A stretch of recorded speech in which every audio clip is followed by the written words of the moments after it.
We are live and welcome to the Miami Dolphins Post Game show on the FinStanza Sports Network.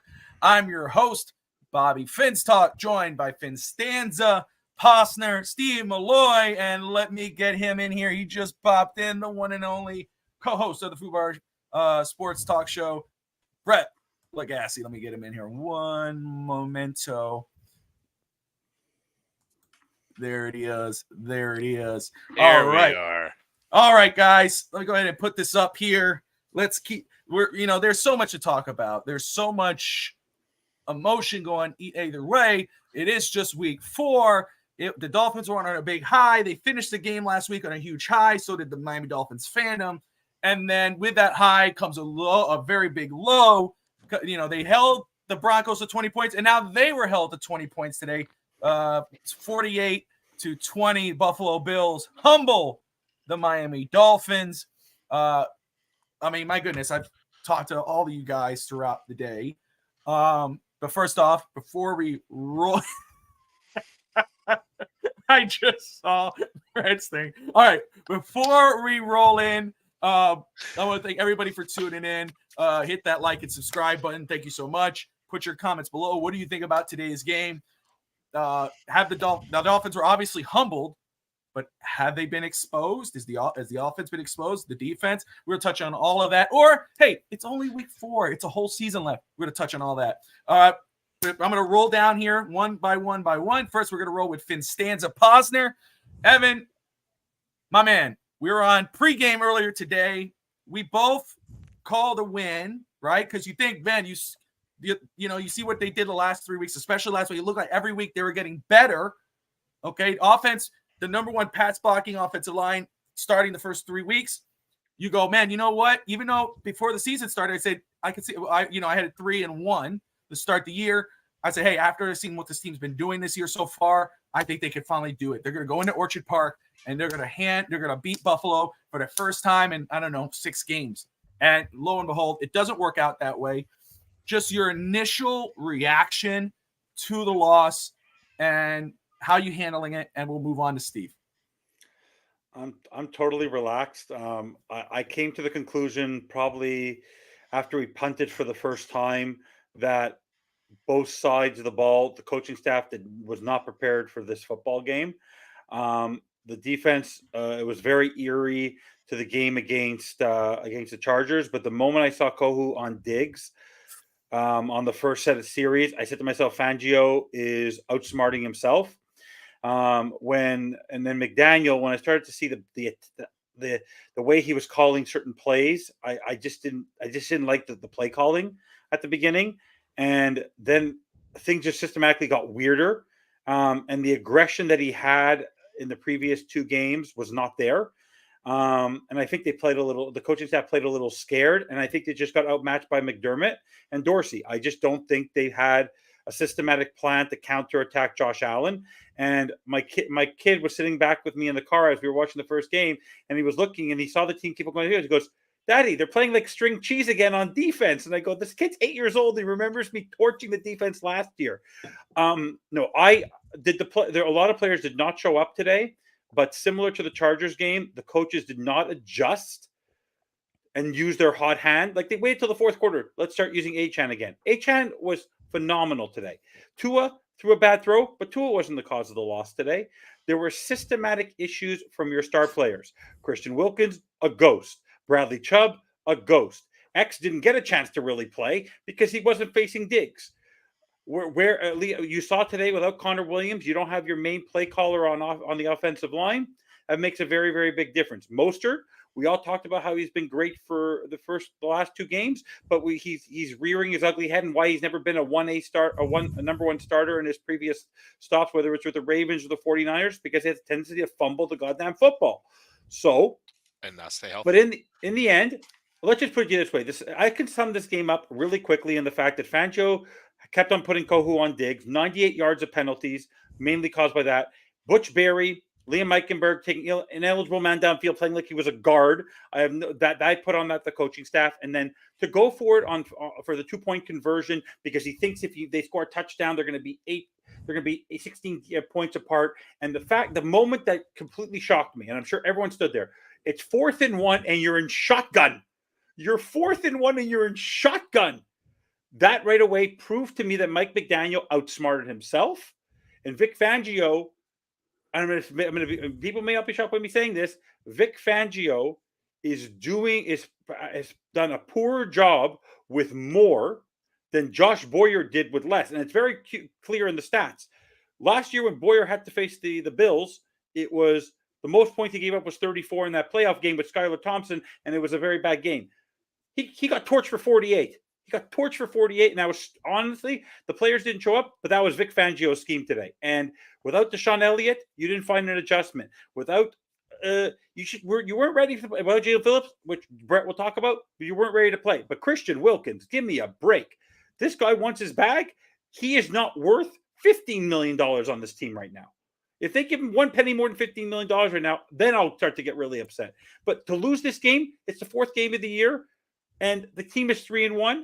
And I'm not. Am I concerned about certain things? Yes. But am I going to blow my horn and overreact? No. All right, Steve Malloy of Real Talk, FinStanza, going to come with the Real Talk on the post-game show. And Evan might not like me bringing this up, but I'm going to, because he was saying, Steve Malloy better not bring that video back. I'm giving him permission. Okay. Don't bring that video back, because we're more worried about the offensive line than Greer is. 3 weeks, the offensive line has done well. I mean, their passing grades was number one. It was we saw that from Pro Football Focus beforehand. For this game, it was just it was back to the drawing board, Steve. So you said before the show, if you don't mind me saying what you said before the show, and you can follow up, but you said the offensive line was exposed. Talk to me, brother. Yeah, exactly. Look, I'm disappointed with this win. As you said, Bobby, it is the 4th game of the season. I got you. And is it the end of the world? No. Can these things be fixed? I don't know, to be honest with you, on the defense. It is what it is. This defense has been playing the same way from the beginning of the year. They have no organic pass rush. I've said that at the beginning during training camp. I said they have no organic pass rush. I said that Brandon Jones is not good in coverage, and he's not good in coverage. Now, is he 100%? Maybe, maybe not. Kohu. Exactly. I agree with Evan. Why is Kohu playing against Stephon Diggs? I don't get that, but it is what it is. Again, you got the personnel that you have, and you got to use what you have, right? As far as the offense goes, the offensive line did get exposed because this offense is based on timing and one reads. And I don't mean 201 read. I mean, that's what the whole offense is based on. And if you look at some of the stats, the Dolphins throw the ball first read 80% of the time. That's not on Tua. I'm talking about the whole offense. Tua had a decent game today, with the exception of the interception, couple forced throws. But you see what happened with this offensive line, man. When he doesn't have time to throw, this offensive line gets exposed. And the reason for that is because our receivers were covered. The game plan that McDermott had against this team is not the same game plan they played against Miami last year. What they did was, especially in the second half, is they used a lot of man press coverage on Waddle and Tyreek Hill. And they played some zone. They mixed it up. But when they had to, they played the man press. This team cannot play and work when defenses play man press. Not man-to-man, man press. Okay? When they get physical with our receivers. Plus, the game plan that McDermott had with his defensive line, with those guys having their hands up in the air and disrupting the passing lanes for Tua Tagovailoa, well, you see the results. Tua cannot create. Tua is not a improvised quarterback. If that one read is gone, it's very, very tough for him to go to that second and third read. And it's not him really, it's the offense. This is what our offense is based on. One read, timing offense. So, Tua had a good game. He did the best he could. But when you got guys, coming in on you every time you go back to throw the ball or hand it off even, because you remember the first 3 games, he was handing the ball off and he was turned around. or a fake handoff, turned around, he could throw the ball. This game, he had guys on his ass when he did the fake handoffs. Buffalo wasn't biting. So they were patient. They were communicating very well back there. You saw it. The Buffalo Bills were communicating back there. This game plan was perfect for this team, our offense. So that's really all I can say. I'm disappointed. It's not the end of the world.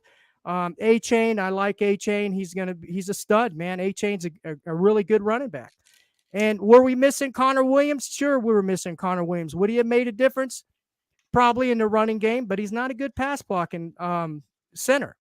So, and Kendall Lamb, we've been, talking high about Kendall Lamb. He was in that game. What happened? That's all I got to say. All right, moving on to Mr. Lagasse, who, again, Dolphins start 3-0 on the season, have a historic win last week, 70-20. Bret, besides what was going on today with your thought process, you were saying, hey, there are some flashes here. You're seeing the growth of Tua, et cetera, et cetera. But and something I said before on pregame, Bret, because first off, I hope Paw Patrol was great. Hope it's a great show that you got to see. My daughter loved it. My daughter loved it. May not be that good. I was wondering why I got so pissed off. Probably because we're Paw Patrol probably sucked. But no, I'm just kidding.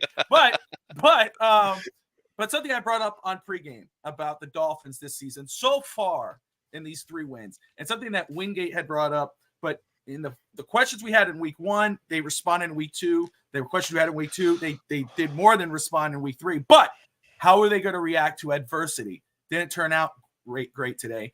We'll see how they do against the Giants going into next week.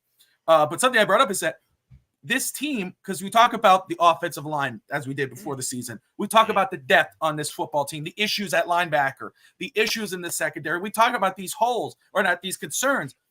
The first 3 weeks, people say, "Oh, they're ready to give, not nobody here, but Greer flowers, et cetera, et cetera. Oh, we owe Greer an apology."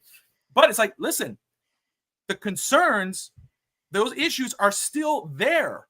But what the Dolphins have done these last 3 weeks is be able to mask those issues. Armstead goes down for 2 weeks. Kendall Lamb plays really well the first 2 weeks. Terran Armstead played great last week. He gets hurt again this week. He might be, it looks serious. Who knows what happens with him? But the issues are still there. Today, they reared their ugly head, and Miami couldn't get past them. So, Bret, I want to preference that. So, the first 3 weeks, what you saw the first 3 weeks, and you were speaking highly of the team, but after what you saw today, you're like, basically same old. Talk to me about what you saw today, and what is your thought process on why this team flopped in this big game against the big brother Buffalo Bills. Because that's who they are. The team you saw today is who the Miami Dolphins are. The team you saw against Denver, you don't grade your team against bad teams. I'm sorry. The Bears have been a shit show all season. And the Broncos gave up 70 points to us, and they come back to barely win against the Bears. Justin Fields had a career day against that Broncos defense. So forget week 3 even happened. It was fun while it lasted, but it doesn't even matter. I've been saying all season that the offensive line has not been good. After week 1, I was scared of New England because New England can expose that, but New England's really taken a step back defensively. Their talent has not been as good as it has been, and they exposed the things the offensive line. Believe it or not, Sean Payton exposed our linebackers, which I've been saying is a problem. Our linebackers are bottom of the league. I don't think, in my opinion, David Long and Jerome Baker would not be starters on many defenses in the NFL. All right, we keep relying on guys that are not starter-level guys. I've been worried about Brandon Jones getting on the field. Brandon Jones has not looked good. He looked terrible. And they, as much as Evan's comment about Fangio outsmarting himself, we're going to blame every defensive coordinator for the same issues year after year after year. It's every head coach's fault year after year after year. It's the man that I'm saying fire right here because he can't evaluate talent for a high school football team, let alone an NFL team. This man could not build a championship roster in Madden. All right. He always goes with the second best player. 2018, he took Minkah Fitzpatrick over Derwin James and Vita Vea. In my opinion, Vita Vea would have been a better player for the team. Derwin James, he wouldn't have went and cried. Flores wouldn't have tried to kick him off the team. He could play man coverage. Minkah can't play man coverage. Minkah could play zone over top. That's it. Minka's not a man coverage guy. He's been exposed with Pittsburgh this year. He's looking bad this year. Minkah fits what they do, right? Miami misses too many times in the draft. Christian Wilkins, they took him over Justin Simmons. Dude, Simmons would be after the quarterback every play. Sealer is the only defensive lineman that's getting after the quarterback every play. Nick Chubb, $100 million flushed right down the toilet. That I said it last year. I like the trade, but he has never been a double-digit sack guy since Von Miller left Denver. He's never had double-digit sacks. He's never played a full season except for one season. Jalen Phillips, I know he didn't play today, but Andrew Van Ginkel looks the same as Jalen Phillips. Why does our fifth-round pick play better than Jalen Phillips? Now, Andrew Van Ginkel is one of the only players in defense that plays with some attitude and some edge, which is missing on our defense. Buffalo isn't scared of us. They punched us in the mouth. They were pretty much laughing at us. Like, it was pretty embarrassing. Josh Allen is not afraid of our linebackers whatsoever. Our linebackers just get lost in the sauce every time he moves. There's throwing angles. They don't get deep enough. Justin Herbert was exposing that all game long. Justin Herbert about had us.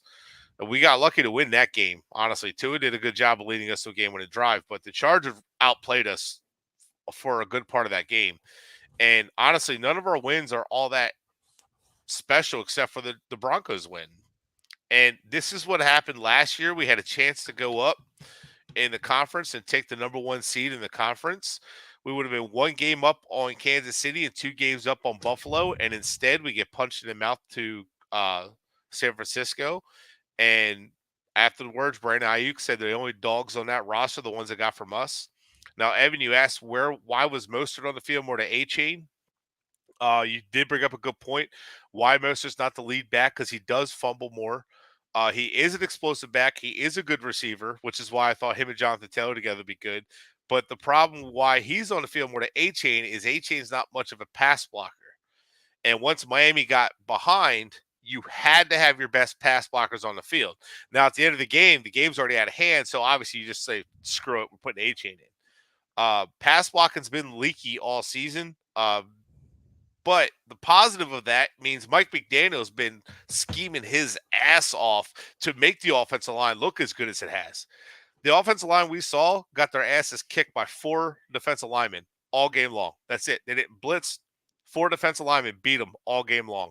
Greg Russo is a better defensive end than Jalen Phillips is. Hands down, he's better in every aspect.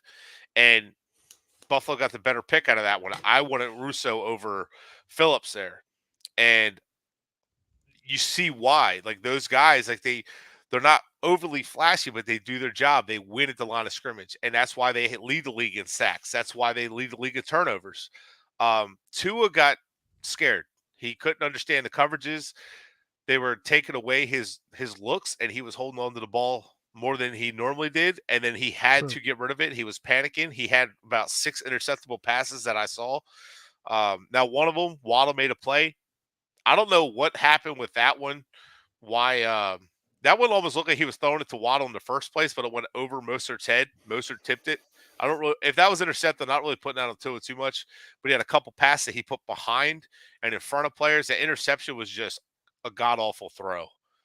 It was just terrible placement. I don't know where he was going with it, but it was just Tua, when we needed him to step up, throws the interception, we're down 2 touchdowns. He throws the interception, now we're down 3. Your franchise quarterback can't do that. And this is what he does against these teams. Let me ask you this, Brett, just to ask you, okay, because, we saw, again, the first 3 weeks, and it is just week 4, okay, and it goes week to week. We know we should be able to take the Giants. We should be able to take Carolina, you would think, right? And then that would be 6-1, but we still are, right, 6-1 or 5-1. We'd still have the issues, right? It'd be 5-1. Yeah, right. Yeah. But let me ask you this. So, because there are teams that have an amazing game. They come out and make, like the Dolphins last week, 70 points to 20. I mean, it is everyone, even including the players to the fan base, are jumping for joy. Oh my goodness! But it is just week 3. There is times where a team that does that, they score 70 points, or not 70 points, or they go have this amazing game and the people are like, "Holy crap, this team is real!" They get this huge high, and then they get smacked in the face the week. You know what I mean? So could that be? And we know the issues. We've talked about the issues for a couple years now between you and I.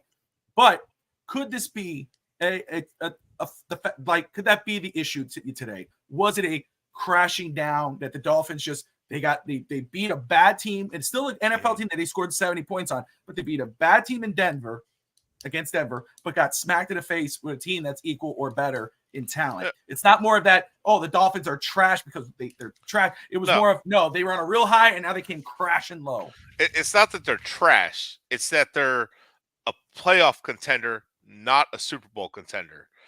They're a team, they're a wild card contender, not a Super Bowl contender.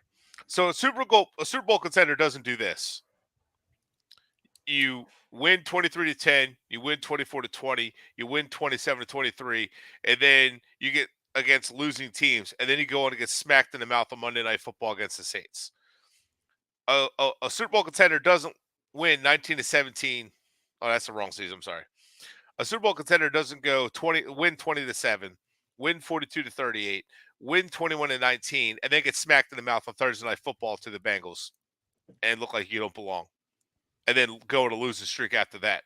Miami has a habit of winning 3 games, going 3-0 against losing teams or teams that are struggling.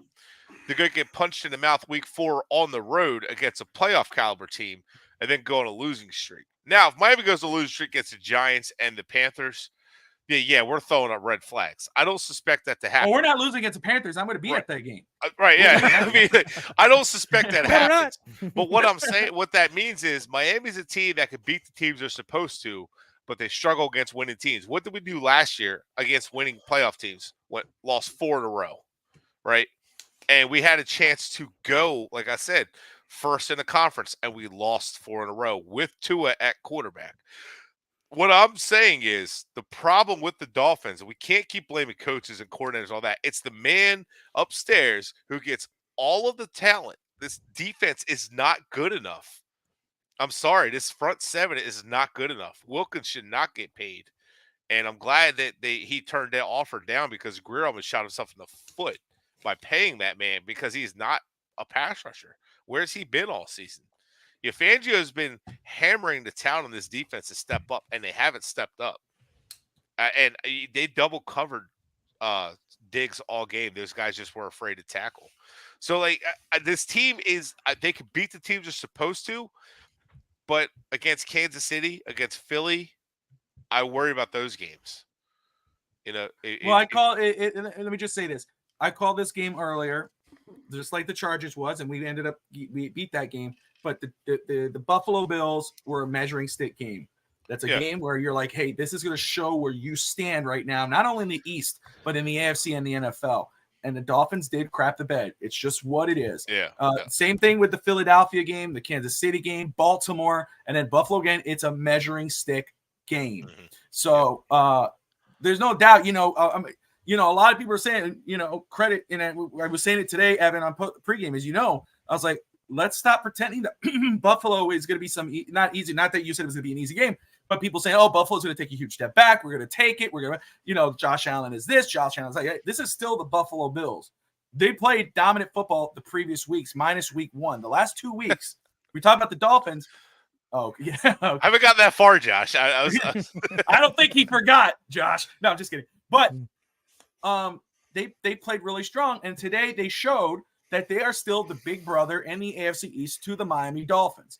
Yeah. And so Miami, again, Miami we're 1-8 against them, including today, not including last year's playoff. We're 1-9 against them since 2016.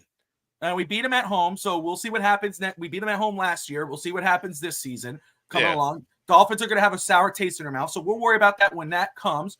But I'm going to give the floor. So help me God. I'm going to give the floor to Mr. FinStanza Posner to go ahead and react to what you were bringing up, Bret. I had him on mute. No. Okay, let's think about this. Okay, let's just start off with Josh's comment. What happened to the Cowboys last week? Who'd they lose to? Who'd they lose to? The Cardinals. Anyone They remember? Cardinals? They lost to the Cardinals. They just took the 49ers to the. They battled with the 49ers. I know. I'm just saying they lost to the Cardinals, and they A game beat they're the supposed snot out of to the lose. Patriots that we barely beat. Weren't so. you giving me the floor? I didn't interrupt you once. I Go didn't ahead. interrupt you once. Okay. Today, Bobby, we made a prediction. Who did the Titans beat? Who did the Titans crush? Who predicted that game? Do we want to be the Cincinnati Bengals right now? Go listen to the Jamar Chase interview. You trust me. Hell is burning, and Zach Taylor's job is on the hot seat the way Jamar Chase was talking today. I'll still take The it. Miami Dolphins lost a game today that last year, most of the games were decided by 2 and 3 points. Today, did they play well? No. But every team has a bad game. The same way that the first game against the Lions, the Chiefs had a bad game. Teams have had bad games throughout the year. You look at the standings today, the Ravens have had a rough game. Every team has had a rough game throughout the year. The only team that has been very consistent throughout the season, even though they've been tight, are the 49ers. Look at the Eagles today. The Eagles had to go to freaking overtime against the Commanders, who lost by 35 points to the Bills last week. And we're talking about the Philadelphia Eagles, a team that was in the Super Bowl last year. They've not looked good as a 4-0 team. Their line is great. Their lines are great, but overall, Hurts has not been great. The overall team has not been great. Miami Dolphins had a poor game today. But you know what gave me pause is that Tua at the end of the game didn't get frustrated. Tyreek Hill said, "We need this. If we're going to have this adversity, let's have it at the beginning of the year." Now, are there problems in certain positions? Yes, but in the end, that's on the coaching staff to develop those players. If not, go get other players who are available who can perform that way.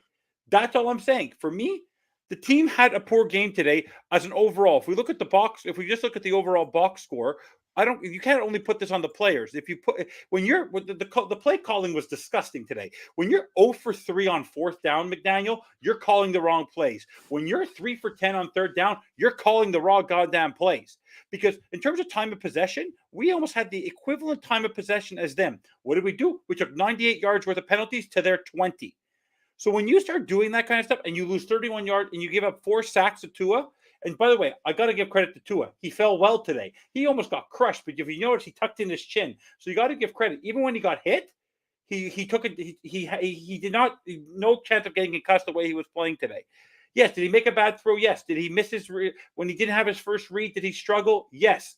But overall, his players did not support him today. Liam Eichenberg throwing him a ground ball like he was the Philadelphia Phillies. Imagine that was Bryce Harper and Angel Hernandez, Brett. Did you not see what happened on that play a couple of games ago? Okay, that ground ball was completely messed up, that play. Raheem Mostert not tucking in the ball in his hand, getting fumbled twice is not Tua's fault. The fact that kind of scheming, the fact that Robert Hunt took a stupid penalty, the fact that Liam Eichenberg was an ineligible man downfield, that's not on Tua. That is on systematic coaching on developing your players to be smarter in those moments. On the defense, the star players did not show up today. The star players who were supposed to be your star players were not there. When you have your 5th-round pick in Van Ginkel showing up, when you have Kohu did not stand a chance today. Holland did what he could, but he had to support Brandon Jones, who wasn't ready to play today. David Long looked lost. Jerome Baker says, "I'm tired of losing to the Dolphins, but learn how to tackle." There's no pressure on Josh Allen. What was what was my number one key of the game, Bobby, this morning? Keep Josh Allen in the pocket. Every time he left the pocket, we were screwed. At one point, he was literally about to go out of bounds, and he threw a ball to James Cook. How he was standing there at the corner of the sideline, and there was no coverage there. That's on a defensive scheme. I don't care. That's not the players. We were going after the wrong Cook. Exactly. For me, I'm not blaming the coaches for why the team. But certain players have certain talent, sure.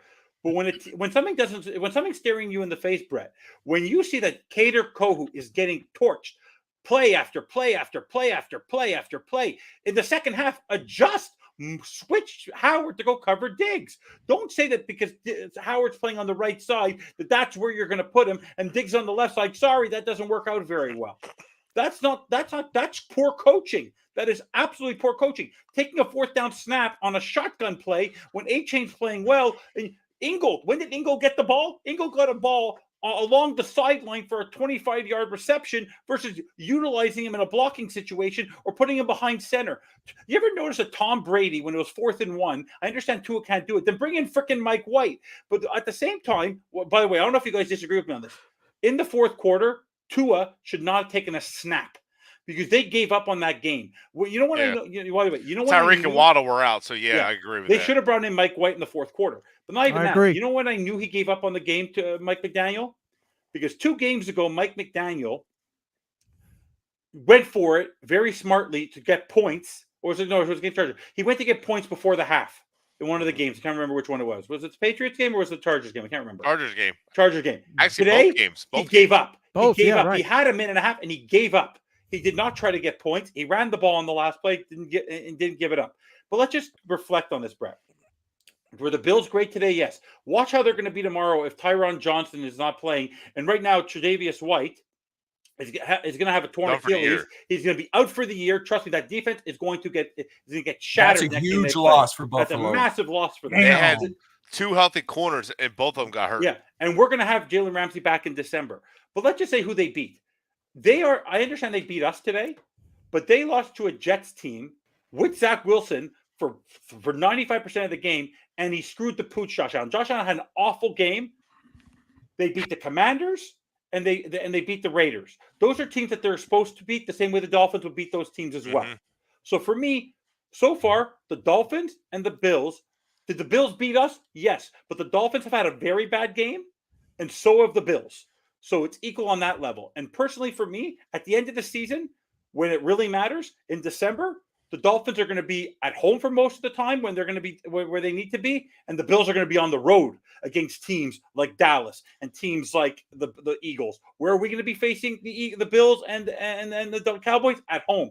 That's going to be a big difference. So as long as the Dolphins beat the teams they're supposed to beat, even if they think about this, even if they beat the teams they're supposed to beat in most of the games where you could see that they are because their offense will be there, they're going to win their 11 games. So the rest of it, they have to be able to win those games because the teams that they're supposed to beat, they have enough games left. When you see where the level of talent is in the NFL, they're going to get their 11 games. Did they play poorly today? Yes. But I think this was McDaniel's second worst game he's ever because it was at the level of the Chargers when he started making these. Like when he went for the 2-point conversion, I said to myself, he is lost today. He is bananas today. Fangio, personally, I don't know about you. After seeing what I've seen the last 4 games, the defense is not afraid of him. He's standing up there in the clouds. Get on the fucking field. Sorry, get down there and scare the crap out of them. That's never been a problem. Shame on you, sir. Soap in the mouth, young man. Ban him from the Fins bandwagon. Have you ever noticed? It's the same look. Ban from the bandwagon. Even when Josh Boyer, who did more with less last year somehow, on the field, you saw some emotion from him. Vic Fangio is showing no emotion. And remember I said that about McDaniel last year. It didn't even faze him. But you want to know what? One thing we should all remember, it is a football game. We're here to have fun. And when you see Tua and Tyreek and all these players saying we feel humbled, but they're still being positive about the fact that this is a kick in the mouth for them, they're going to adapt to this. They're going to adapt. If this is not what happened in December, if this happened in December, season over. They got kicked in the mouth early. Right, the same way they got the injuries out early, they got kicked in the mouth early, and they're going to learn from it. This did not happen to them last year, where they got kicked in the mouth early. Let me just say, have you been posting the comments or should I now? No, you could start doing it now. Because I want to let Steve get in here, but I want to because we were talking about the offensive line. He getting exposed. I still love you all. Absolutely. The title for the show is The Dolphins Were Humbled. And I said that before I even heard the guys. And I love that the players are saying that. And Tyreek says, we needed this. Tua says some of the guys needed this. We knew after the 3 weeks that, now that we see after these 3 weeks, somebody on this team, players on this team were probably a little full of themselves. And it's like, dude, it's only 3 weeks. Just like right now, it's like, hey, we're saying right now, it's only week 4. We lost bad, but it's only week 4. It's the same thing about the 3 wins, especially the big win. It's only week 3. Season's not over. Why are we handing out flowers or trophies or anything? I said it today to Evan, and Evan was agreeing with me, but I was saying that's why when people say, oh, should we apologize here or do this or do that? And I was like, I always think about the late, great Kobe Bryant. And when he said, done. You're up to – Job done? Job done. Is the job finished? Job's not finished. Can I You're up 2-0. Go ahead. Can I ask you a quick question? What do you if tomorrow you found out, Brett, before you answer Matty B's comment, if you found out that they brought in Akeem Hicks and Bryce Callahan to help with your corner and to help on the line, would that give you more positivity towards the defense if those two players came in? I wonder why the hell it took so long, but I mean, as long as they can play, well, I don't know about Callahan so much, but as long as Hicks can play like he normally can, yeah. But I mean, they're gonna need something, but it still doesn't help linebacker. I still have an issue with linebacker more than anything. Fins up, brother. Thank you for tuning in, my man. Well, real quick with Matty B, he said to feel the problem that Greer's a yes man. Yeah, he is a yes man, and that's part of the problem too. He has no backbone, and he drafts players as such. And it's like when he does have his say of his guy Tua, it's his way or no way, and then you're gonna get stuck with that guy, which is why Eichenberg is being forced at center to make something work, and Jackson's still in this offensive line. Not having a backup center sucks, but Greer's also. Where's Olave? Olave is a decent center. Let him play. Yeah, like might as well. I mean, anyway, the reason Chris Greer has the job that he has is because of his father. He was a nepotism hire. Bill Parcells loved him, loved Bobby Greer.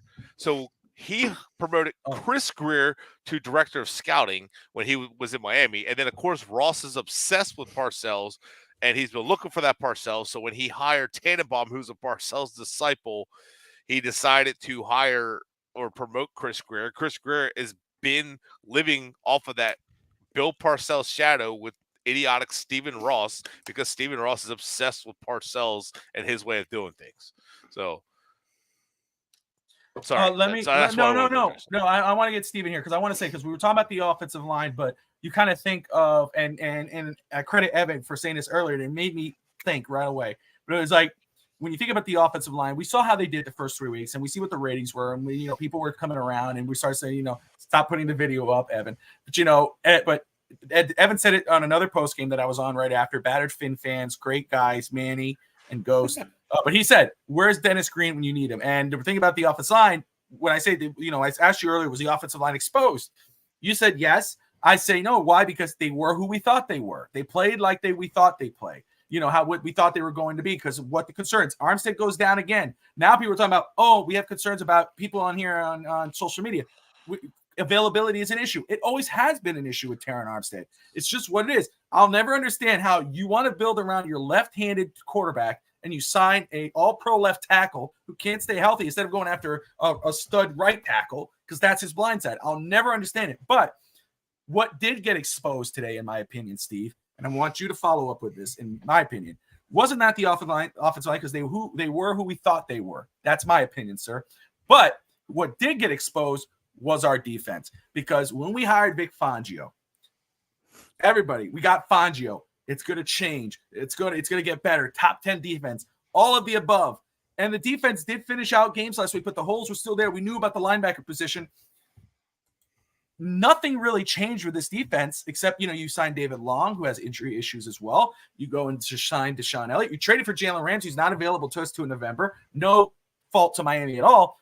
But really, nothing really has changed. It's still a struggling defense who can't stop the run, who choke when a tougher offense or somebody smacks them up. The defense is supposed to be the physical part of the game when they're on the field, not the opposing offense. So to me, the offensive line wasn't exposed. They are who we thought they were in week 4, but the defense was exposed. There's a lot of work left to do on this defense, Vic Fangio or not. Am I wrong for thinking that, sir? Are you asking me? Yes, sir. Oh yeah. No, I call no these doubt. two, sir. You're sir, man. No doubt. They but I don't think they were just exposed today. I mean, I said this at the beginning in the offseason. I said this team is not going to be able to create an organic pass rush because they're scheme fit for the Boyer defense. And this is exactly what's happening, at least now at game 4. They're acting the exact way I thought they were going to act. They can't rush the passer with 4 down linemen. They can't do it. And they're not going to. They're just not physical enough. And that's what we're seeing. The same with Brandon Jones. Brandon Jones is not good in coverage. He's a good tackler. He's a good rusher in the quarterback. He's good in the box, but he's not a good pass coverage guy. And Vic Fangio knows that. Vic Fangio was talking about this before the season even started. He didn't have the pieces he needed. And why haven't we gone out and gotten the pieces we needed?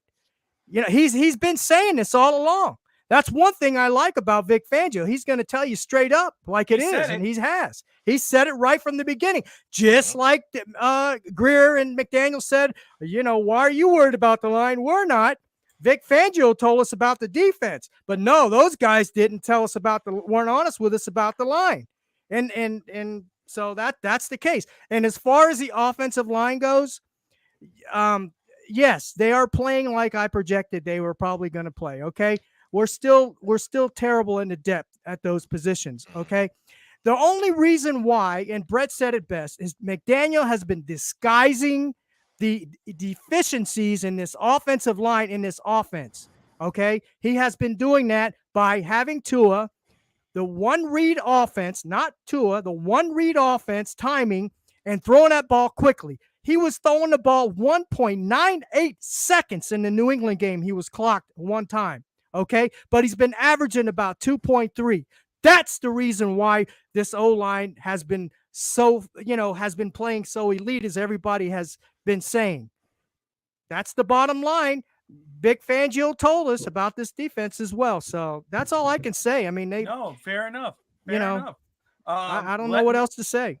No, you're good. And in all fairness, I mean, I could see where, especially with the Greer conversation, because the issues of this team, it's only week 4.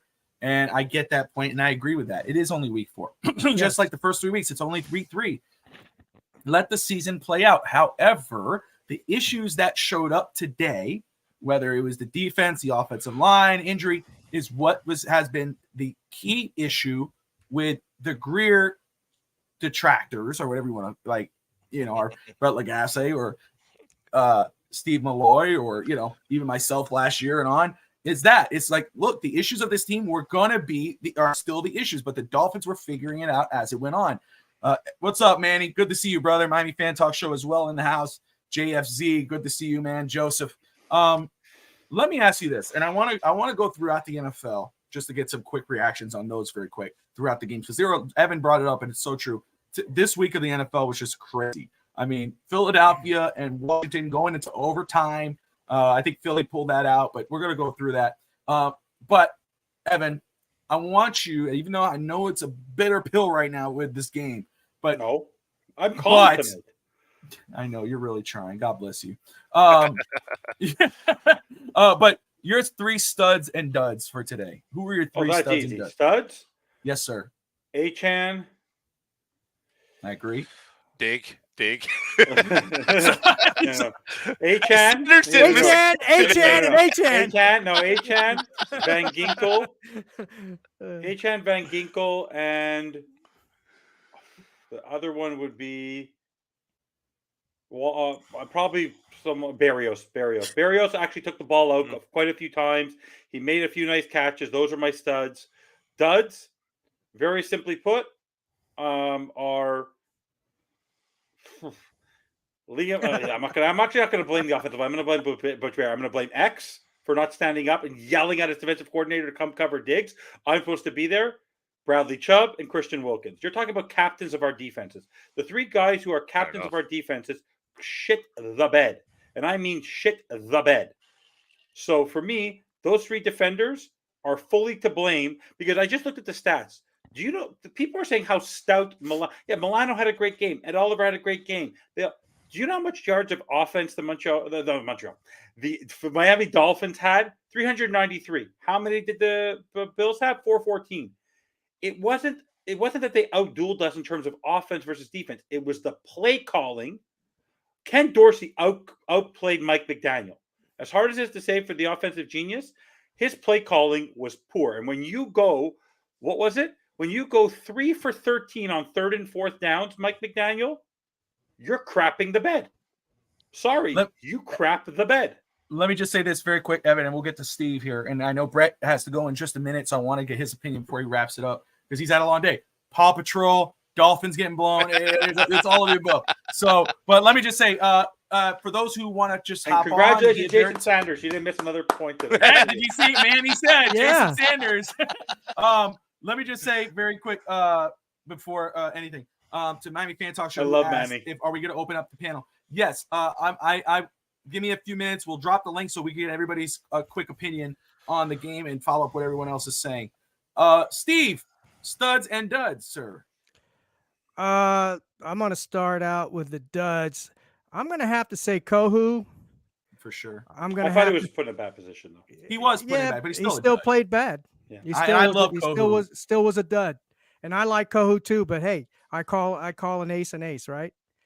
It's actually a spade is a spade, not an a ace. spade is a spade, whatever. You know what I mean.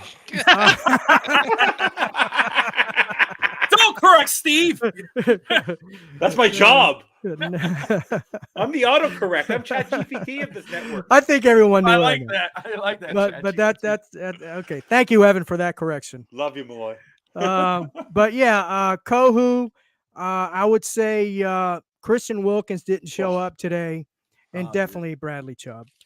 In our linebacker crew, I mean, there's just so many duds on this defense today. It's I'm going to go with those three. On offense, I would say A-Chain had a good game today. I'd have to go with Barrios as well. He's just a good all-around player on that offense, and he does punt return and kickoff return duty, or excuse me, kickoff return duty as well. So that's tough challenge for any starting wide or third wide receiver. And then I would say, man, this is gonna be a tough one. Oh man, Barrios, A-Chain. Man, I can't really think of another one, to be honest with you. That's I really okay. can't. Yeah. No, for sure. Jason Appreciate Sanders. Yeah, that's Jason right. Sanders. Yeah, okay, Jason Sanders. Round of That's a applause good for one. Jason Sanders today. He did not. By the way, Andrew Van Ginkel though is the best player we have. Van Ginkel Most plays impactful well. player. He's good at coverage too, as well. He got to the quarterback. He's a good versatile Brings linebacker, that but physicality and meanness. he brings and the physicality and meanness. Yes, he was a Flores favorite, just throwing it out yes, there. but I got to say that one of those sacks was a coverage sack, I believe. It was. So but anyway, he still, regardless, he had a good game. But he was in the backfield a lot more than the rest Yeah. are. Yeah, And yeah, he's been in the backfield more than Jalen Phillips has been. right. Even when Jalen Phillips is healthy, even when he's on the field, AVG has looked better. Did Jalen Phillips cut you off in traffic once? No, Jalen Phillips, I was a big Jalen Phillips supporter. Don't use my line, Jason Sanders hater. Phillips just hasn't performed like a first-round pick should in, going into his third year. Yeah. AVG is just a good all-around, it player. takes 4 years for a Dolphins first-round pick to come around. That's right. That's right. Yeah. Like, come on, let's give him. Steve has mentioned. I want to add to his point real quick about when he said that they're tailor fit for the Boyer system. Boyer schemed home pressure. He schemed pressure. Those guys had to be schemed home. The same way Phillips was schemed the sacks in the first sack in the week one. A lot of it is scheme dependent. He's been very scheme dependent, so he doesn't win his matchups enough. Neither does Chubb really. So at least Phillips is a lot cheaper. So I just want to throw that. Yeah. All right, so I guess we're on to me of my studs and duds, huh? Yes, sir. All right, so let's start the studs because it's such a short list. Achane obviously made the most of his opportunities. He couldn't get on the field as much because he's still working as a pass blocker. Did fantastic when he could. He had 2 rushes for 2 touchdowns at one point, and then he had a big play in the second half. It was really good. He was one of the leading rushers of the week again. He's really got something going. He runs behind his pads. Love seeing him. Andrew Van Ginkel, we keep talking about him. He brought the physicality. He brings it every week. Love to see him on the field. And believe it or not, Smythe, I'm going to put him as a dud. Yeah. Simply because he did his job. He brought some physicality at the line of scrimmage. He was used as a pass blocker because Jackson and Lamb were just struggling, and they actually used him as a tackle. Now, he did get beat by so wait, is he a stud or a dud? He's a stud. He didn't get beat on one, okay. but he did what he could and was used in every aspect they could. And he was actually open quite a bit. They just missed him. Duds. I'm going to go with a couple guys you guys haven't mentioned. I'm going to go with Javon Holland. as a dud because where the hell was he this week? You expect one of your star safeties, Brandon Jones, to get his butt kicked. You expect Holland to get that straightened out. He wasn't there. A couple of the big runs, he's not there. He's missing tackles. Didn't like that. Brandon Jones just whiffing on tackles. Don't know what his deal was this week, but he did not look good. I think there's a reason. Honestly, I thought the good thing that they would love him for is his tackling, but I don't know what happened there. And then I'm not going to pick on Kohu too much because he had a bad game, but there was times where he was in position. That pass interference was a little ticky-tacky. Yeah, I agree. And where I didn't like is he was trying to make the tackle on Diggs, but Brandon Jones did end up tackling Kohu instead of Diggs. So that was just embarrassing. It's a good tackle, though. Well, right, yeah, tackle's no guy. But I think I'm going to go with man, this is going to be tough. I hate to do it to him, but I am going to give Mostert a dud because the fumble got me. There was times he was fighting for extra yards, and he ended up dropping the ball, and then he actually fumbled, 2 or 3 times? Yeah. He only lost 1 fumble. But, yeah, he dropped the ball a couple times, and he just wasn't as effective today. Mm-hmm. But, yeah, unfortunately, I give him a dud. But there you go. Let me just say right now, because I did see that in the comments, and I wanted to acknowledge that the guys were bringing this up, that Tim Wakefield, former pitcher for the Boston Red Sox, passed away of brain cancer. What? Oh, wow. So condolences to him. He passed away of cancer. Brain cancer. So only 57 years old, broadcaster, one of the pitchers, former pitcher for the Boston Red Sox. So our condolences to the Red Sox fans, organization, of course, Tim Wakefield's family as well. He was when they won their first World Series in like 2003 or something like that, right? Yeah. He was like their 3rd or 4th starter, knuckleballer, great pitcher. Yeah, and also that was such a damn good pitching staff too.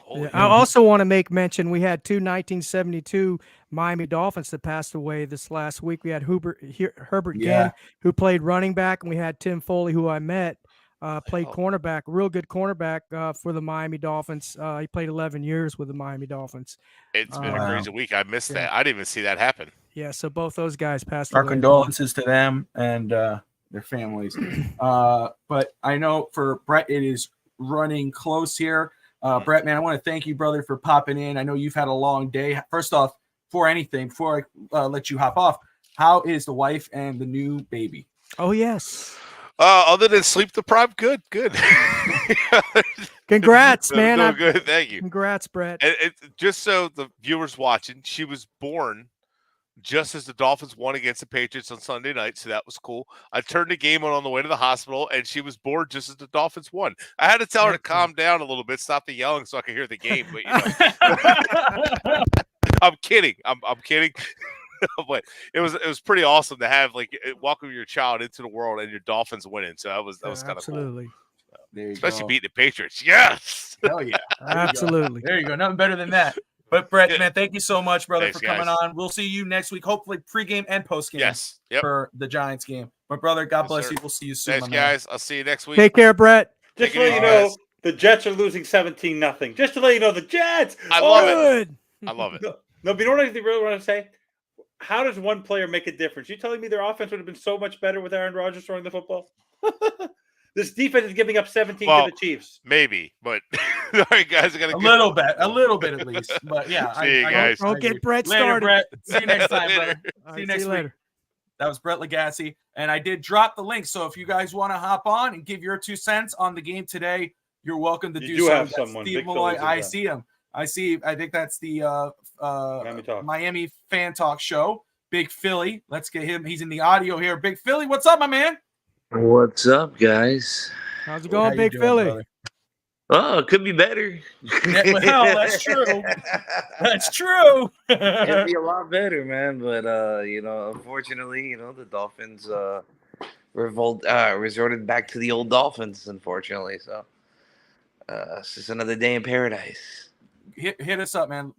Tell us what you're thinking. What's your reaction to this game? Is it just, hey, it's week 4, we're gonna be fine, or is it like, hey, no, man? Well, no, it is only week 4, guys. Don't get me wrong, we are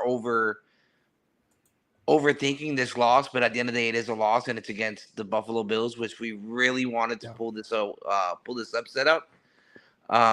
But going back to like some of the pregame shows that we had and some of the other platforms that I was on during pregame stuff, some of the things I was saying was like Miami needs to force turnovers, capitalize on those turnovers, apply pressure.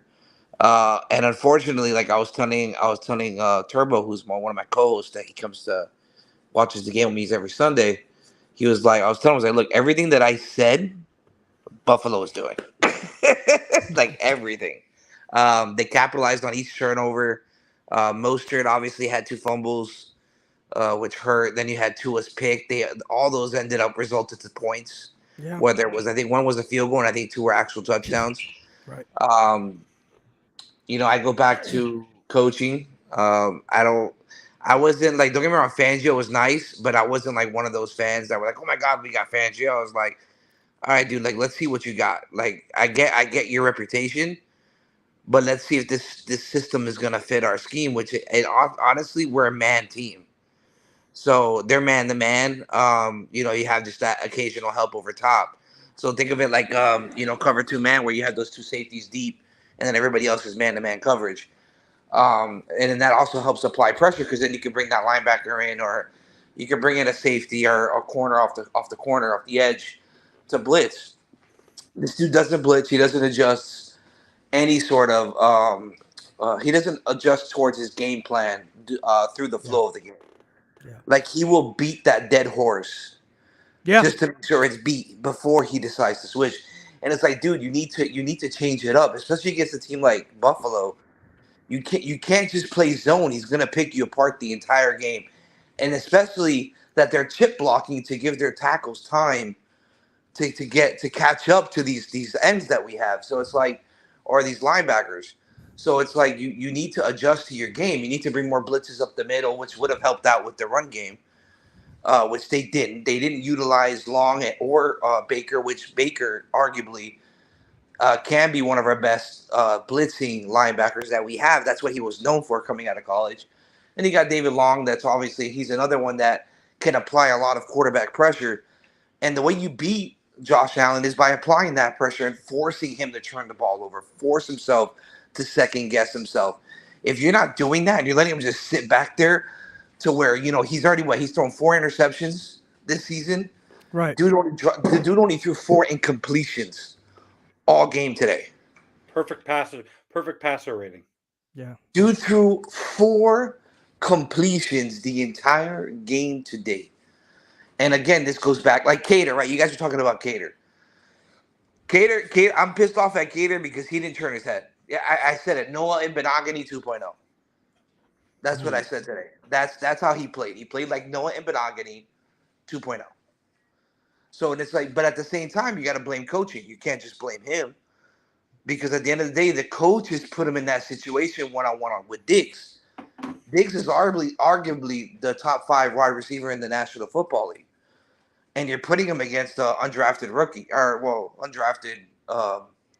One year Division II undrafted player. Yeah. Exactly. Like, dude, like, what did you expect was going to happen? X should have shadowed him the entire game. Put him on Gabe Davis with help over top. You get what I'm saying? Why are you sticking him on Diggs? That should have been X's job. You had no Eli Apple. That should have been X's job. Yo, you follow him everywhere. Yeah. That's it. Everybody else can play zone. Everybody else can play whatever else they need to play. Can I ask you something, Big Philly? What's up? Do you think that maybe Vic Fangio ought to change his scheme up a little bit and maybe blitz more? Of course, 100%. Based on the team we're playing, but 100%. Dude, don't get me wrong. Don't go out there and start zero blitzing left and right like Josh Boyer. Right. But like, kind of like, all right. So like, when you think about it, right? When we looked at the LA game, right? Towards the end of the game is when he started blitzing and applying pressure on Herbert, bringing our corners off the edge, bringing up Baker straight up, bringing up David Long straight up, which brought a lot of pressure. Where was that this game? Yeah. You did it against Denver. You did it against the Pats, but then you go completely conservative against the Bills, because that's what he did. He went conservative and got torched for it.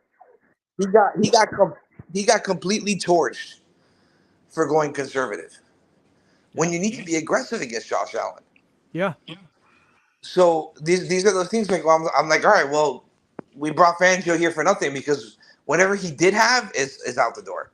Him saying, oh, I took 1 year off and I studied and studied. If you would have studied, you would have known that Josh Allen, you need to pressure him. And if you cannot get that pressure off your front four, then you need to blitz, which we were not penetrating that offensive line today.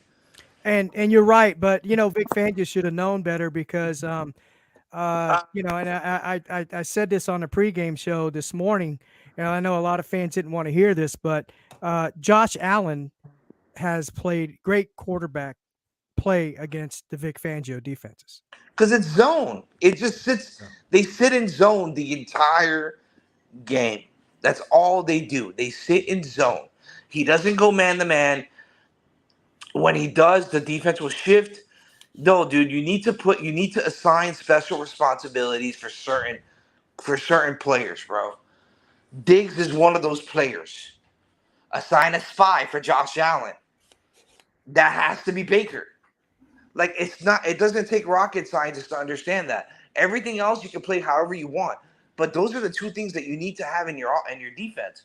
You need to shadow your best corner with Diggs, and you need to have a spy. They didn't do none of that today. They didn't do any of that. I rarely saw X on Diggs today. He was on primarily Gabe Davis. And on that one touchdown pass to Gabe, it wasn't even X that was on him. So you're putting your players out of position to make plays. No, I think that's fair. All fair points. I mean, and you're hitting the nail on the head. I mean, look, we were all hyped over this 3-game streak, but this loss kind of, I want to say this, reawakens the issues or the concerns we had on this defense. And Big Philly is absolutely on the money with what he's saying in regards of the concerns and kind of going with what Evan brought up. It's really on the coaches who put these players in this position. Now, I understand too is that it's the same defensive players that were there last year and the year. It's not really much has changed except for the coaching staff. But you see, I mean, let me ask you this, Big Philly, is that Evan says that Fangio should be coming down from the booth, come down to the field. Do you think that would make it? I don't really care too much about that because at the end of the day, if the players need to communicate, first of all, the players are communicating directly with their line coaches. Those line coaches turn around and they communicate directly to Fangio. So there's no communication issue there. For me, it's not a big deal whether you're in the box or down on the field level because either way, he's getting an aerial view of what's going on. But at the same time, dude, you're not making – my whole thing is he doesn't make adjustments. That was something that we went after McDaniels about last season, that he's not making adjustments. Something else that you said he wasn't being aggressive enough, I completely 100% agree. He was not being aggressive today. He was second-guessing all his play calling, in my opinion, McDaniels. He couldn't get away from that wide receiver screen. I don't know why this dude continues to do that. When you got A-Chain busting out these huge games, 8 carries, 100 yards, why aren't you pounding that ball in their face, dude? If you got this kid running eight carries for 108 yards, and then you got Mostert that has 2 fumbles, why are you waiting and why are you not pounding their face in with this kid? Yeah, I would have. In fact, I thought, to be honest with you, I would have thought, well, I kind of understand why not, but I would have brought Chris Brooks in there. Yeah, get a physical back in there. Let's wear down that defensive line. Mm-hmm. That front 7 that was destroying our front 7, our front 5. Go in there and pound their face in until they can't no more. They were going back and forth with them for quite some time until those 2 Mostert fumbles in the first half. Yeah. So why not pound their face in with AJ? After that first fumble, I'm sorry, I would have been like Belichick. All right, dude, you're sitting. I like that. Dude, Belichick don't play. No, bro. Good point. This is not a game that you're gonna play. Dude, this is not a game that you're gonna sit here and be like, "Oh, it's okay, you'll get the next one." Nah, dude, it's Buffalo. You can do that against Denver when you're up 70. Not when you're playing Buffalo. Fighting for that division to get a nice early lead on the division. And especially when you're coming to a weaker part of your scheduling coming up in the next couple weeks, minus Philly. You need to put the pressure down. Steve I is with a comment, and he says Miami will win a lot of games, just not versus Buffalo. No, we're gonna flatten it out. We're gonna go 1-1. Miami will beat Buffalo here in Denver. I mean, in December, that will happen. They're gonna have to, because that game, I think that game will be for our division. Yeah, that's the last game of the season. My goodness, that game will be for our division. Wow. So let me do this, and Big Philly, you are welcome to stick with us here. I want to go through week 4 around the league and just get reactions as we go here. Bob, I got to take off, my friend. Go ahead, brother. We'll see you next time, man. Take care, brother. Later, Steve. Right. Thanks for having me on. Yeah, later, Big Philly. Slacker. Take care. Slacker. It's all good. All right, so Big Philly will remain in audio there in the back. And we will go ahead and go through. I just want to go through all the games before we wrap it up. And, Evan and Big Philly, you guys are free to react as we go on here. All right. So make sure I got everything here. Of course, we know the Jacksonville Jaguars beat the Atlanta Falcons this morning, 23-7. The Jacksonville Jaguars will face Buffalo next week. But before we get to that, in London. But I want to ask you this: who saw that game? Did anybody catch? How do you guys? I caught most of it. I caught most of it. Yeah. What did you think about that Toy Story? Dude, I watched that for like 2 seconds and I came off of it. My kids were watching it, so I had it on. Don't get me wrong; it looked cool, but I didn't have the patience for it. So I was like, you know what? Let me just watch it regular, because I like Bijan, and I like Kyle. I liked Atlanta to win this game for the upset. But obviously it didn't work out that way. Yeah, that's all right. And Robinson had 105 yards. He did Robinson balled. It was Patterson's first game back. I wanted to see how that was going to work with the 3-headed monsters, because now they have 3 backs that are capable in Atlanta. So I wanted to see how that was going to work out.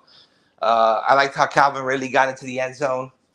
There was a big game. I think it's Evan Ingram had a big game today. Tied in for the Jags. And then I didn't really – that was about it for what I saw. I know it was a nice defensive game. There was a couple picks that were thrown by Riddler, whatever his name. What's the quarterback's name? Riddler, right? Desmond Riddler, right? Desmond Riddler. Yeah, Riddler. And, and something – it was funny because they first said, he holds on to the ball. He protects the ball. He was, I think, 4 touchdowns to 1 interception in the first 3 games. Right when they said that, 2 picks back-to-back. I was like, well, that's a great way to jinx him. So now he's got 3 picks. Let's go to this next game, because this was a back and forth. It was a lot of fun. They almost proved Evan right, but Denver ended up coming back and winning it. But 31-28. Didn't I say Justin Fields would have a game? You did. You were right. You were right on that part. And Kylie Herbert had a very good game as well. DJ Moore, but they just couldn't get it done. The Denver Broncos get the first win of the season. They didn't deserve to win that game. They did not deserve to win that game. The Broncos snuck in there because the Bears are just absolutely awful. I think Eberflus might get canned before Monday morning. But this goes back to something else with coaching, though, because look what happened. And this kind of points out to what you guys were saying earlier, where if I'm these defensive captains, I'm saying something to the coaching staff. Look what Chase Claypool just did. He went and said something publicly about the coaching staff. Granted, he probably said it a bunch of times privately about his usage, and they probably weren't even respecting what he was saying. So he went public, and they benched him for it. Yeah. So these are also things that you got to think about. And this is not the first offensive player coming out complaining about the coaching staff for Chicago. Yeah. By the way, I'd like to agree with Eric. Honestly, listening to Romo man crush over Josh Allen is nauseating. It is nauseating. Absolutely nauseating. Yeah, man, he kept saying deep throated. He kept going deep throat. It was hilarious. But let me so the next one is Baltimore, and great point, Philly, with Chicago and the coaching. But Cleveland Browns decimated again. No Deshaun Watson. 28. They had to go with Dorian Thompson-Robinson. They had no basis to. Wow. Yeah. You liked him though coming out of the draft, Evan. Remember? Yeah, but not as a starter. Well, still, I mean, it's on you. Yeah, Wasn't they his got fault. lucky. They got No lucky. Chubb, no, like the defense felt like, honestly, they felt bad. Like they realized they didn't have Sean Watson, they didn't have Nick Chubb, and there was no offense today. 100%. We'll go to another game that a team only scored 3 points, and that is Cleveland's division colleague, rival. The Cincinnati Bengals only scored 3 points against the Tennessee Titans, 27-3. Who called that game? Yeah. Who called that game? Yeah. Y'all want to hear a little something funny? So Go for it. Denver, right. We're playing Denver, and I use Prize Picks to bet. I bet on players, and one of the players that I bet on, and he would cost me my entire ticket. So I was like, the payout was like $2,500. I played $100. He was the only player that cost me my ticket. That was Derrick Henry. So this week I'm setting up because he didn't score that week against. They were playing the Browns and he didn't score. So I was like, you know what? I'm going through this week and I'm going through my Prize Pick, and I'm like, you know what? I see Derrick Henry there on the touchdowns, half a touchdown will win me the bet. And I'm like, do I want to do this again? And I was like, nah, I ain't doing it again. I'm gonna put Tyreek. But I put my Tyreek in. Tyreek don't score. Henry scores. I'm like, you son of a. Did you see Henry breaking tackles today? He broke about 7 tackles for one of his touchdowns. Yeah, where was that last week against Cleveland? But I made a prediction. I said that the Bengals, I would honestly, Burrow was not 100%, and this team. You should go listen to what Jamar Chase had to say. He was, even with 7 receptions today, he was not a happy camper. Oh yeah, he said he's always open. Yeah. The next game is the Rams versus the Colts. Another overtime game for the Colts, but this time they lose 29-23. Any reaction to this game, guys? Well, Nakua is phenomenal. Yeah, but also Anthony Richardson, man, the young kid out of UF, coming back and leading that little comeback there with against the Rams, or against the veteran quarterback, Super Bowl winning quarterback, I might add, with Matthew Stafford. Yeah, so he's looking good. He has some rushing touchdowns. He has some passing touchdowns. So he's looking good for. He's definitely doing a job. Yeah, Shane Steichen's doing a good job with that team. Oh yeah, absolutely. And aren't they supposed to get back Jonathan Taylor now? He's supposed to, but apparently he still wants to be traded. Yeah, unless he's on the Dolphins. He ain't coming to Miami. Not coming to Miami. A-Chan has shut that down pretty quickly. Yeah, he ain't coming to Miami. Well, Molts are probably open. They need to start him though. Yeah, they do. Tampa Bay defeated the New Orleans Saints 26-9. But I want to move on to this Eagles game. The Eagles did win 34-31. They remain undefeated. But my goodness, what a comeback by Washington. The Commanders, even though they lost in the record, they are, man, I'm just very impressed with how they're performing with the roster that they have. What do you guys think about this game? Philly almost costing it, but winning in overtime. I actually, I had them doing the upset. Remember, they're their division rival. But I feel like Washington's a quarterback away. Unfortunately for Washington, they should have made a play at a veteran quarterback like Derek Carr. I thought they should have been more aggressive with Derek to bring him there, because I think that would have been a better situation for Derek Carr over New Orleans. But another player that could work out there, because what's his name, bro? I had him on the tip of my tongue. Damn, I forgot the guy's name. But anyways, either way, Washington's a one quarterback team away. Unfortunately, that's what's kind of like holding them back a bit, because their defense actually is it's a top 10 defense. Not last week. Not last week, but again, if you look at what's the time of possession on the offense that week? Not much. So if you're on the field, 45 minutes out of a 60-minute game, it's true. What do you expect is going to happen? Like, especially when there's turnovers, the defense is going to break at some point especially when they're playing majority of the possessions.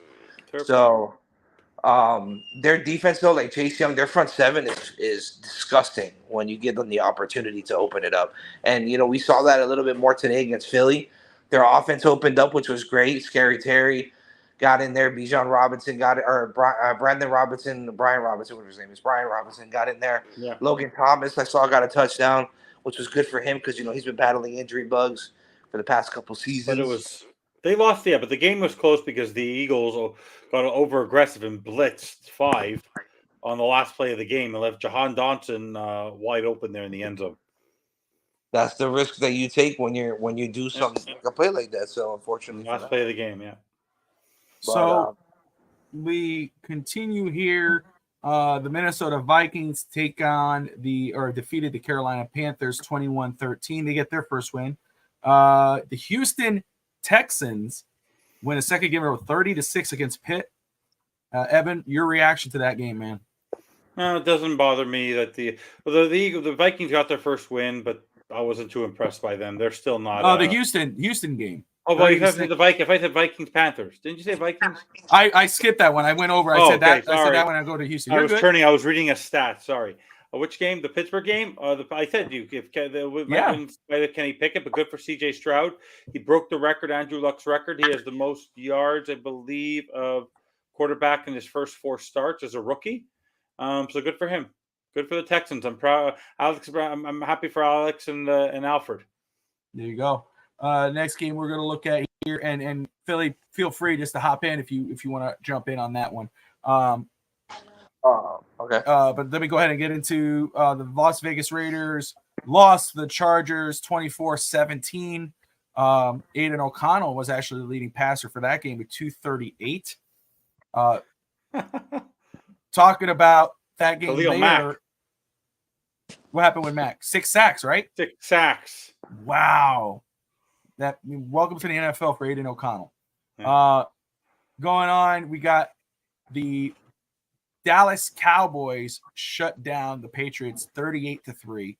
They benched Mac Jones. Did they bench Mac Jones? Yeah. Yeah, but they already named that he's the starting QB1 for next week. Oh, geez. All right.